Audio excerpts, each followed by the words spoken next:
Tuhan firman-Mu ajaib, kekal meski gunung menghilang. Tiada huruf yang gagal, tak terpatahkan sia-sia. Hidup seperti-Mu ya Allah, lebih dari emas. Aku bersaksi kitab-Mu, kitab yang suci. Mendengarkan firman-Mu, hibur hati yang luka. Terangilah langkahku kemanapun ku pergi. Biarkanlah firman-Mu berkuasa atasku. Ubahkanku, bebaskanku, ku mau menyenangkan-Mu. Tuhan firman-Mu ajaib, kekal meski dunia. Ubah dan bebaskan aku, mau menyenangkan-Mu. Salam jumpa pemirsa terkasih, saya menyambut Anda sekalian dimanapun Anda berada dalam episode terbaru program studi harian kita Semua Kitab Suci. Ini adalah episode terakhir dari studi kami tentang Kitab Mazmur. Secara khusus kita telah sampai di Mazmur 149 dan 150. Untuk memulai izinkan saya untuk menyambut tamu kehormatan di studio, seorang hamba Tuhan, Saudara Yosef Riyad. Selamat datang Saudara Yosef. Selamat datang Saudara Riyad. Kami juga menyambut hadirin di studio, selamat datang. Saudara Yosef, Mazmur 149. Haleluya, nyanyikanlah bagi Tuhan nyanyian baru. Pujilah Dia dalam jemaah orang-orang saleh. Biarlah Israel bersukacita atas yang menjadikannya, biarlah Bani Sion bersorak-sorak atas raja mereka. Biarlah mereka memuji-muji namanya dengan tari-tarian, biarlah mereka bermazmur kepadanya dengan rebana dan kecapi. Sebab Tuhan berkenan kepada umat-Nya, Ia memahkotai orang-orang yang rendah hati dengan keselamatan. Biarlah orang-orang saleh beria-ria dalam kemuliaan, biarlah mereka bersorak-sorai di atas tempat tidur mereka. Biarlah pujian pengagungan Allah ada dalam kerongkongan mereka dan pedang bermata dua di tangan mereka. Mazmur ini adalah tentang Allah dan nyanyian baru. Saya memerlukan sebuah definisi untuk nyanyian baru. Nyanyikanlah nyanyian baru bagi Tuhan. Sebagai sebuah prinsip, kata nyanyian baru selalu dihubungkan dengan penebusan atau keselamatan. Saya percaya bahwa ada sebuah hubungan antara nyanyian lama yang tentangnya kita baca dalam Ayub 38 pada waktu bintang-bintang fajar. Menyanyi bersama dan semua anak Allah bersorak dengan sukacita. Ketika Allah melakukan penciptaan, maka nyanyian lama terjadi. Namun, sebagai hasil dari perusakan ciptaan lama oleh masuknya dosa, ini membuat Allah harus mengadakan penebusan. Dan sebagai hasil dari penebusan itu, kita membaca tentang sebuah nyanyian baru ketika kita sampai di surga. Nyanyian kita akan menjadi nyanyian baru karena itu adalah sebuah nyanyian tentang penebusan Tuhan dan keselamatan bagi kita. Jadi penebusan menghasilkan sebuah ciptaan baru dan kondisi baru yang membutuhkan sebuah nyanyian baru. Benar? Oke. Dalam percakapannya tentang nyanyian baru, pemazmur berkata, biarlah Israel bersukacita atas yang menjadikannya. Dan berbicara tentang Allah, Sang Pencipta, lalu membicarakan Dia sebagai Sang Raja. Biarlah Israel bersukacita atas yang menjadikannya, biarlah Bani Sion bersorak-sorak atas Raja mereka. Saya ingin Anda memberi kami gambaran tentang kerajaan Kristus dan pemerintahannya atas bumi, karena itu adalah miliknya melalui penciptaan. Juga lewat penebusan serta posisinya sebagai Raja. Mohon jelaskan tentang otoritas Kristus. Ya, Anda perhatikan bahwa pada awal penciptaan Allah menciptakan alam semesta.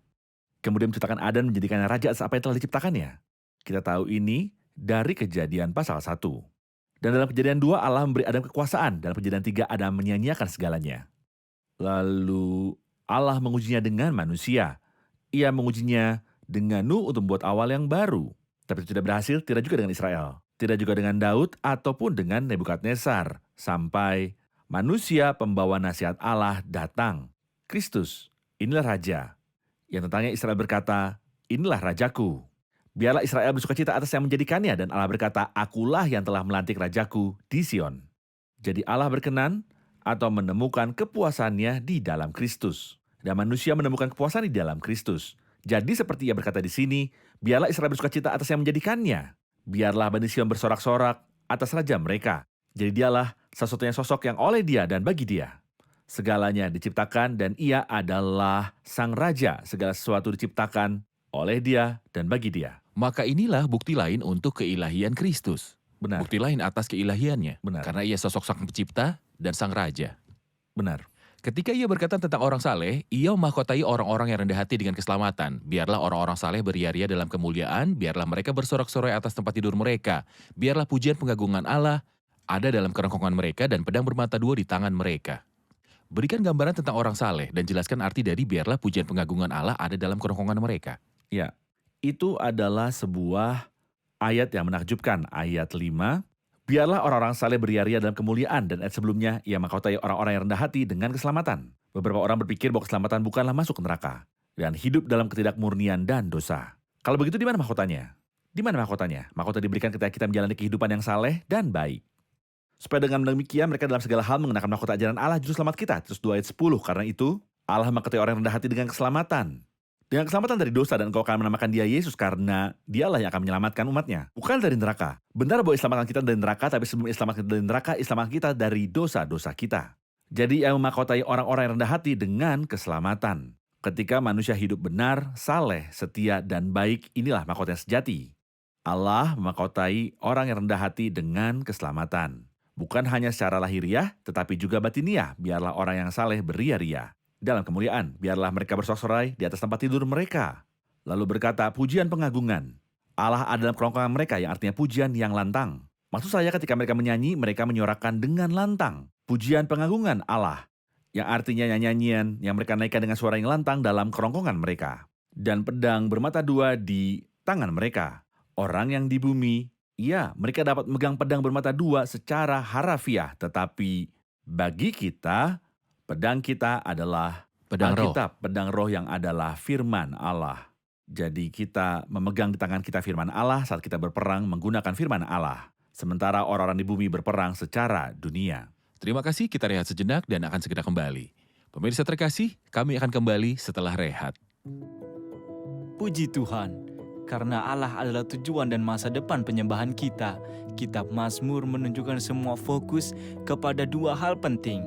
Kebenaran bahwa Allah adalah Sang Pencipta dan bahwa Ia adalah penebus juru selamat.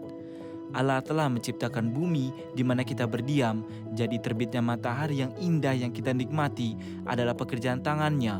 Karena itu Ia layak menerima penyembahan kita.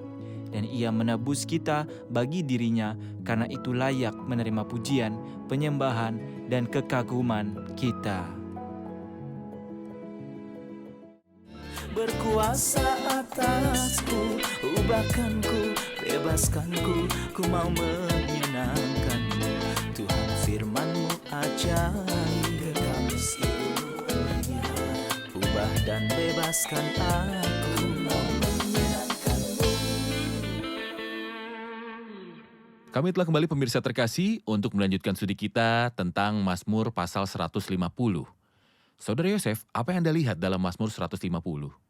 Saya menyebutnya puncak pujian, puncak tertinggi di Mazmur yang sebenarnya memiliki banyak puncak, tapi di sini kita mencapai yang tertinggi. Mazmur terakhir dari Mazmur Haleluya itu juga dimulai dengan Haleluya dan diakhiri dengan Haleluya. Dan di tengah-tengahnya kata puji diulang 11 kali. Padahal Mazmurnya sangat pendek. Namun 11 kali pernyataan ini diulangi. Pujilah Tuhan, pujilah Tuhan, pujilah Tuhan. Kita telah sampai pada yang Alkitab sebut waktu pemulihan segala sesuatu. Waktu kelegaan, saat ciptaan akan dibebaskan. Maka Alkitab berkata kepada kita, biarlah segala yang bernafas memuji Tuhan. Tentu saja ini tidak berlaku sekarang. Banyak orang yang menerapkan kata-kata ini hari ini. Tapi kita harus tahu bahwa Allah tidak menerima pujian dari seorang yang hidup di dalam dosa. Sebelum pujian, penebusan harus terjadi. Ketika penebusan terjadi, pujian mengikuti. Bagaimana mungkin orang yang belum ditebus itu dapat memuji? Juga orang yang hidup dalam ketidakmurnian dan dosa. Tuhan berfirman kepada orang jahat, apa hakmu untuk mengucapkan ketetapan-ketetapanku? Tuhan berkata, singkirkan dariku suara bisik nyanyianmu dengan melodi kecapimu. Aku tidak akan mendengarkan. Allah menginginkan kehidupan yang benar, setia, dan saleh.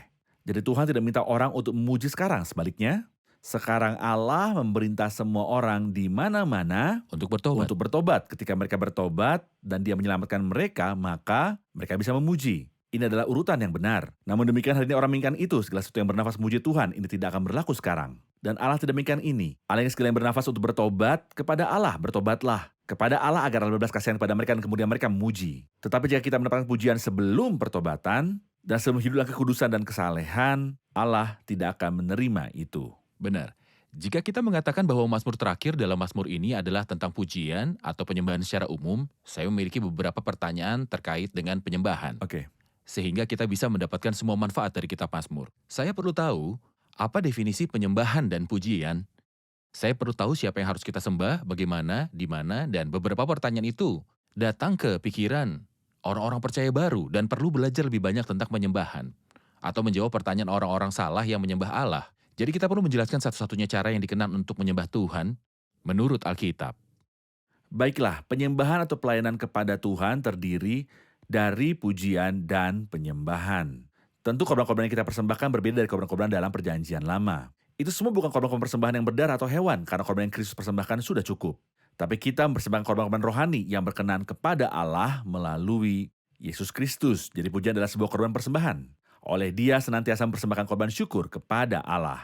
Doa adalah korban persembahan. Kesetiaan atau dedikasi adalah sebuah korban persembahan dan memberi adalah sebuah korban persembahan. Semua ini adalah korban-korban persembahan rohani. Kita mempersembahkan kepada Allah korban-korban persembahan itu sebagai imam. Korban-korban yang demikianlah Berkenan yang kepada berkenan Allah. pada Allah. Dengan cara ini kita mempersembahkan korban-korban kita. Kita juga harus membedakan antara kita dan orang-orang kudus perjanjian lama. Bahwa penyembahan mereka secara harafiah berada di sebuah tempat di dunia, tempat geografis tertentu. Tetapi saat ini Tuhan berkata kepada perempuan Samaria, percayalah padaku, bukan di gunung ini ataupun di Yerusalem. Jadi tempat geografis tidak diperlukan, dan yang dibutuhkan adalah keadaan spiritual. Penyembah-penyembah benar akan menyembah Bapa dalam roh dan kebenaran. Allah itu roh. Dan karena Allah itu roh, kita tidak boleh berpikir bahwa ia seperti kita, yang dapat mencium bau kemenyan. Tentu saja itu ada dalam perjanjian lama sebagai sebuah simbol untuk penyembahan dan doa. Penuh dengan kemenyan itulah doa orang-orang kudus. Kita juga seharusnya tidak berpikir bahwa Dia senang dengan musik dan menyukainya. Allah adalah roh dan mereka yang menyembahnya harus menyembah dalam roh dan kebenaran. Yang berarti bahwa penyembahan kita bersifat spiritual. Berarti bahwa itu berasal dari sifat baru yang spiritual. Atau berasal dari pekerjaan Roh Kudus. Atau dari entitas spiritual yang ada dalam diri kita. Jadi roh di sini dapat dijelaskan sebagai Roh Kudus. Atau roh yang merupakan sifat baru atau roh manusia. Jadi kita menyembah dalam roh, bukan daging. Ini bukan penyembahan ritual secara Secara harafiah fisikal. dan bukan secara fisikal tetapi spiritual. Jadi kita menyembah Allah dan mempersembahkan kepadanya korban pujian dan Ya. penyembahan. Dan korban yang kita persembahkan sifatnya rohani karena kita adalah imam. Benar. Semua orang percaya adalah imam. Kita menyembah di tempat kudus. Dan kita menyembah di hadapan Allah, di hadapan hadirat Allah. Semua konsep ini menjelaskan bentuk penyembahan dalam perjanjian baru. Apakah ada dasar yang melaluinya? Bagaimana Allah bisa menerima penyembahan? Apakah penyembahan apapun akan diterima Allah atau ada syarat tertentu? Nah, ada sebuah ayat yang mengatakan kata berkenan dalam 1 Petrus 2, persembahan rohani. Berkenan kepada Allah karena Yesus Kristus. Kita mengatakan bahwa semua orang percaya adalah imam. Lalu siapa imam besar yang menerima penyembahan dan korban persembahan kita bisa dikatakan dan menyerahkan kepada Allah? Karena Yesus Kristus berkenan kepada Allah, Oleh Dia. oleh Dia senantiasa mempersembahkan korban syukur pada Allah. Maka barang siapa menyembah Allah melalui jalan lain, bukan Kristus, penyembahan ini tidak diperkenan bahkan sekalipun penyembah itu setia. Dan saya pikir jika dia setia, Roh Kudus akan segera menerangi pikirannya dan membuatnya mengerti. Tapi jika dia tidak setia, berusaha untuk mengenal kebenaran, Anda akan melelahkan diri sendiri dengan percuma dengan orang yang tidak setia. Jadi urutan yang Anda ceritakan kepada kami adalah pertama pertobatan, manusia harus bertobat terlebih dahulu, menerima karya Kristus di kayu salib terlebih dahulu, mengakui dosa-dosanya dan menerima Kristus dengan karyanya di salib, kemudian menjadi ciptaan baru di dalam Kristus, dan seorang imam yang dapat menyembah Allah dan mempersembahkan korban rohani melalui Tuhan Yesus Kristus yang berkenan kepada Allah melalui Yesus. Kita akan mengambil pertanyaan dari hadirin. Mazmur 150, di sini disebutkan korban-korban tetapi bukan korban persembahan berdarah hewan. Itu berbicara kepada kita tentang korban-korban rohani. Jika korban persembahan berdarah atau hewan memiliki syarat khusus dan perjanjian lama, apakah juga ada syarat-syarat untuk korban Apakah persembahan yang Anda rohani? maksud korban pujian Ya. dan penyembahan?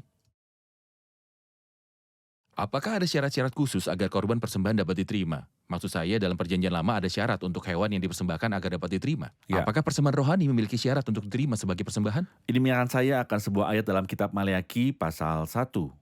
Ketika dia berkata, dengan bawa roti cemar ke atas mezbahku, tapi berkata dengan cara, bagaimanakah kami mencemarkannya?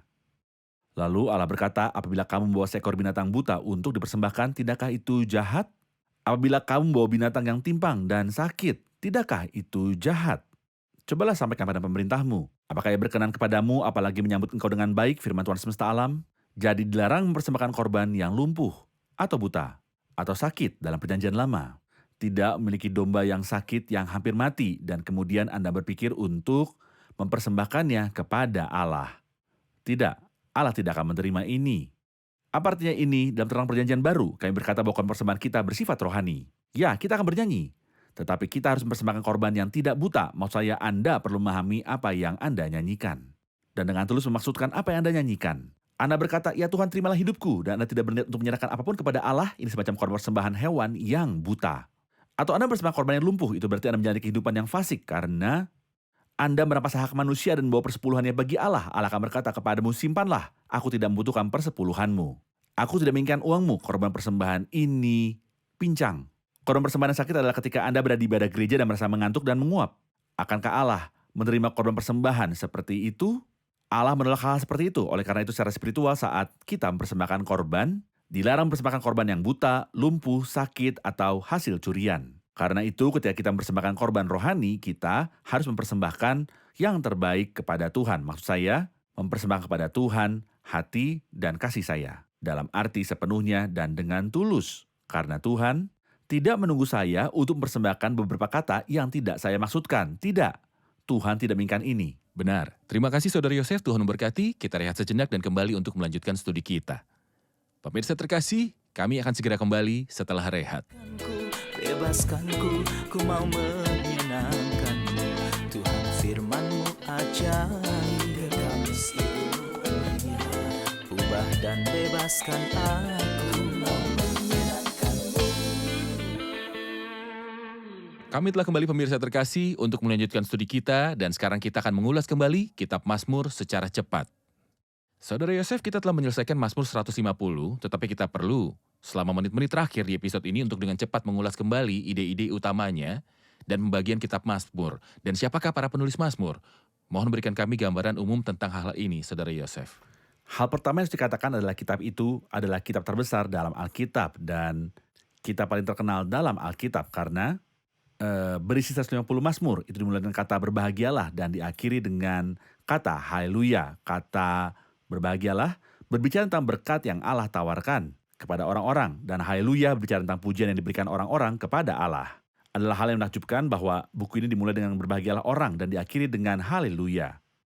Kitab Mazmur dibagi menjadi 5 bagian. Pembagian ini indah dan kuno serta mencerminkan dan cocok dengan 5 kitab Musa. Jadi ada Kejadian, Keluaran, Imamat, Bilangan, dan Ulangan. Ada kitab pertama Mazmur dari Mazmur pasal yang pertama sampai Mazmur pasal 41. Ini mencerminkan kitab Kejadian.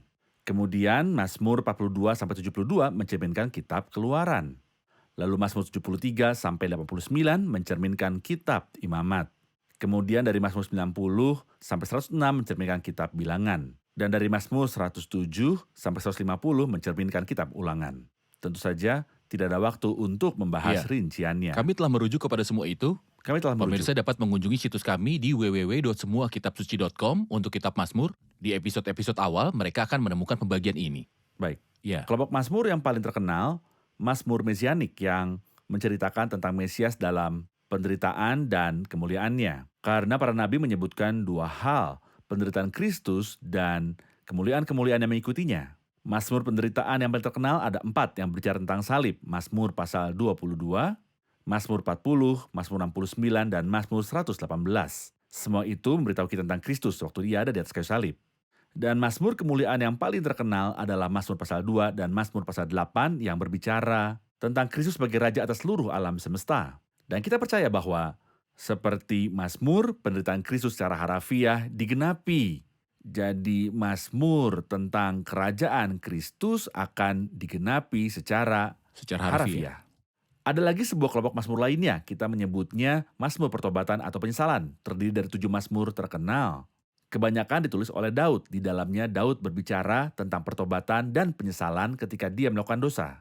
Penting untuk diketahui bahwa pertobatan adalah satu hal yang paling penting yang dituntut Allah dari manusia.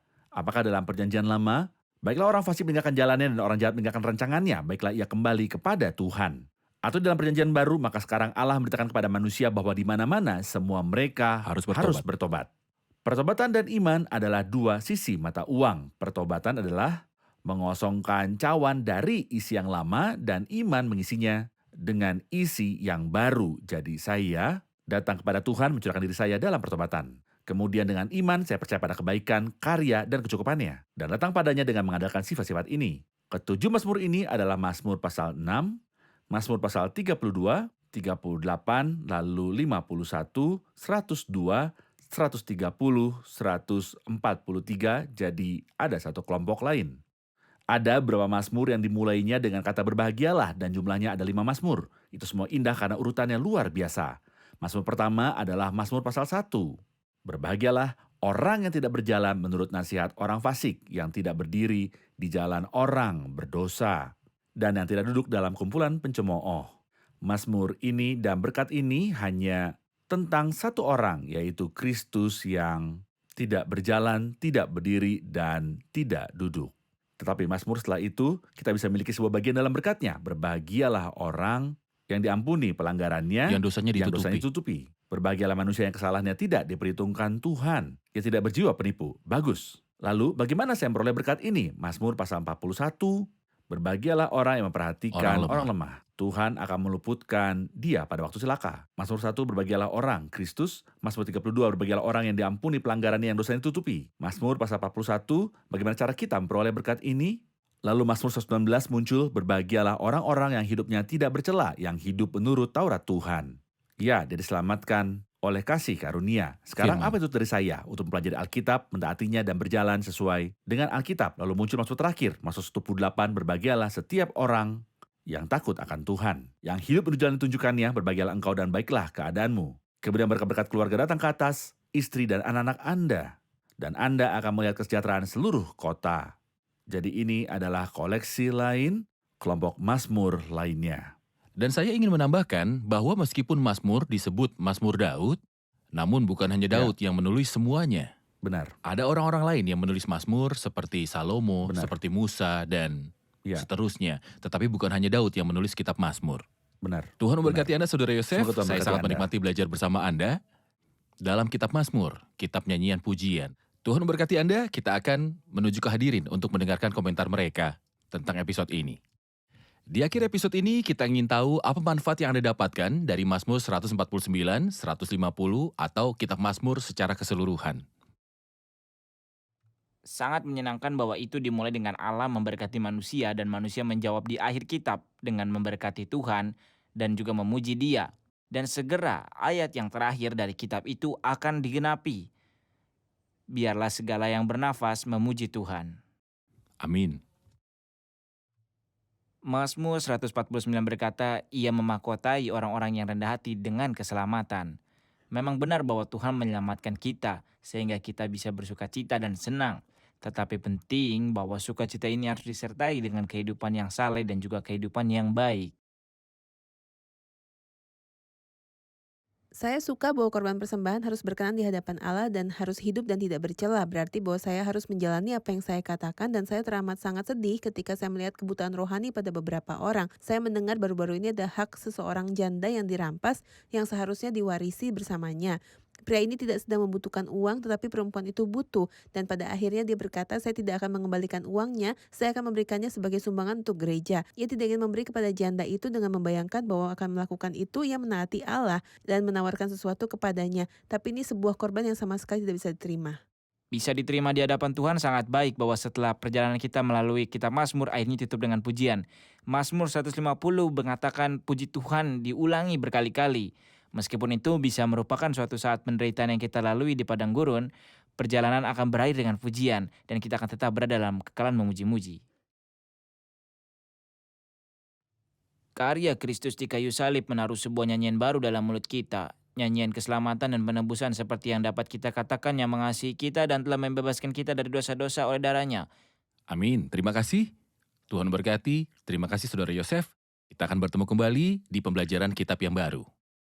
Pemirsa terkasih, agar nyanyian-nyanyian ini mencapai hati kita dan muncul dari hati kita kepada Tuhan, harganya sangat mahal.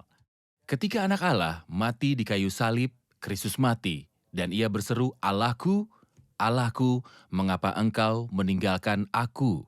Melalui suara tangisannya, ia mengatur nyanyian pujian kita. Ia menyiapkan lagu-lagu ini untuk kita. Ia menyanyi, bersukacita, dan menyembah Allah dengan cara yang benar. Bagi Allah untuk menerima penyembahan kita, harganya sangatlah mahal. Kristus mati di kayu salib. Kita tahu di episode hari ini bahwa nyanyian dan pujian Allah bisa berkenan harus didasarkan pada pengorbanan Kristus dan harus ada di dalam nama Kristus. Tuhan puas dengan setiap penyembah, setiap orang yang bersujud, dengan semua orang yang mengetuk pintunya, hanya jika ia datang atas dasar pengorbanan Kristus dan mengandalkan kesempurnaan dan kebaikan Dia. Oleh karena itu, saya mendorong Anda untuk memikirkan kembali pertanyaan ini, bagaimana Anda menyembah Tuhan? Apa bentuk ibadahmu? Apakah Anda berdiri dan menantikan belas kasihannya?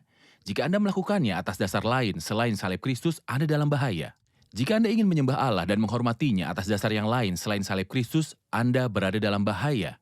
Namun jika Anda memiliki hubungan dengan Allah dan menerima Kristus sebagai juru selamat pribadi Anda, saya mendorong Anda untuk mendekat kepada Tuhan setiap hari bukan dengan cara yang nominal, tetapi dengan tulus, dengan kesalehan memuji Dia dengan hatimu dan mempersembahkan pelayanan yang tak bercelah padanya. Biarkan Roh Kudus memainkan senar-senar hatimu. Aku hendak menyampaikan sajaku kepada Raja. Saya akan menjumpai Anda kembali dalam episode baru dan kitab yang baru. Jika Tuhan berkenan, Tuhan besertamu.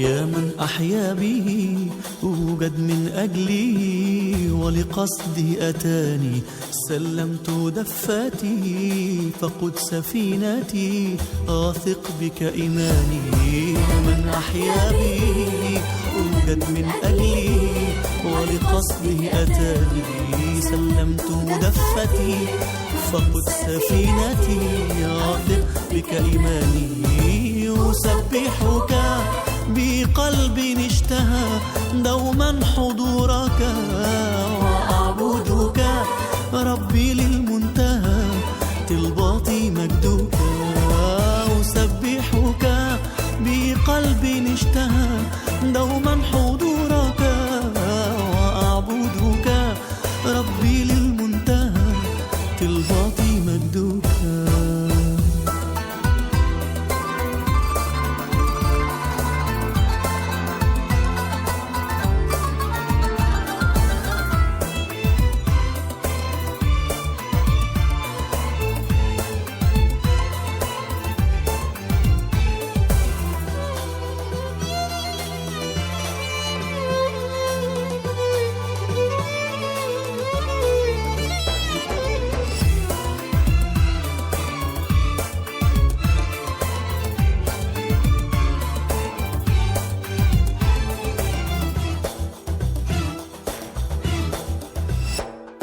أذني ثاقبتها ولعن بحبك فشخصك سباني حبك أسكرني عطفك غمرني وأدامك فداني أذني ثاقبتها ولعن بحبك فشخصك سباني حبك أسكرني غمرني وأدامك فداني بقلب اشتهى دوما حضورك ربي للمنتهى.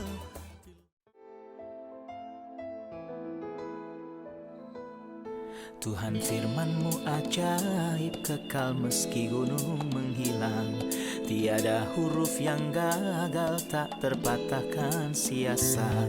Hidup seperti-Mu ya Allah, lebih dari emas.